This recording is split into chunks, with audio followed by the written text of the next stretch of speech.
இன்னைக்கு காலையில் வந்து பிரியங்கா, மஞ்சரி, அப்புறம் தீபக் அண்ணா 3 பேர் உட்காந்து பேசிகிட்டு இருப்பாங்க. அதாவது 3 பேர் கலந்து ஆலோசித்து யாருக்கு ஸ்டார் கொடுக்கலாம் அப்படிங்கிற டிஸ்கஷன்லாம் சொல்லிட்டு இருப்பாங்க. அப்புறம் இந்த ஹோட்டல் டாஸ்கில் என்னெல்லாம் பிரச்சனை, என்ன தப்பு பண்ணாங்க அப்படிங்கிறத டிஸ்கஸ் பண்ணிகிட்டு இருப்பாங்க. அஃப்கோர்ஸ் பேபி சொல்கிறத கேட்டு தான் அவங்க பண்ணிகிட்டு இருப்பாங்க.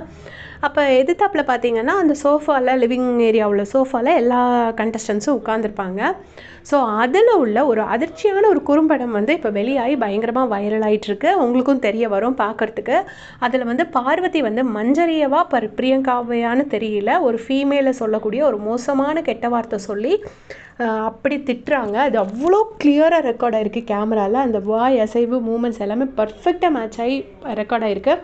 ஸோ அதை வச்சு ஒரு மோசமான வார்த்தை சொல்கிறாங்க. அது வந்து ரொம்ப தப்பு. ஏன் இந்த மாதிரிலாம் பண்ணுறாங்கன்னு சத்தியமாக தெரியல. ஏன்னா அவங்க வந்து சும்மா பண்ணலை. மஞ்சரி, பிரியங்காவுக்கு கொடுக்கப்பட்ட அசைன்மெண்ட் அது. அவங்களும் 3 நாள் ஒரு பேமெண்ட்டுக்கு வராங்க.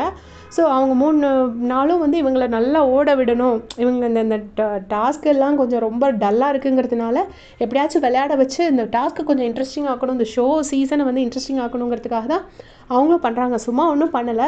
ஸோ அவங்கள இந்த மாதிரி ஒரு வார்த்தை சொல்லி திட்டுறதுங்கிறது வந்து ரொம்ப தப்பு. அதுலேயும் இவ்வளோ கேமராஸ் இருக்கிற இடத்துல கண்டிப்பாக ரெக்கார்ட் ஆகிடும். எப்படியும் யாராவது பிடிச்சிருவாங்க அப்படிங்கிறது நல்லாவே தெரியும்.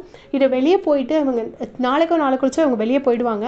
ஸோ அவங்க வெளியே போனதுக்கப்புறம் அந்த வீடியோ பார்த்தா நம்மளை என்ன நினைப்பாங்கன்னு கூட யோசிக்கல. ஏன்னா இவங்களும் ஒரு மீடியா பர்சன்.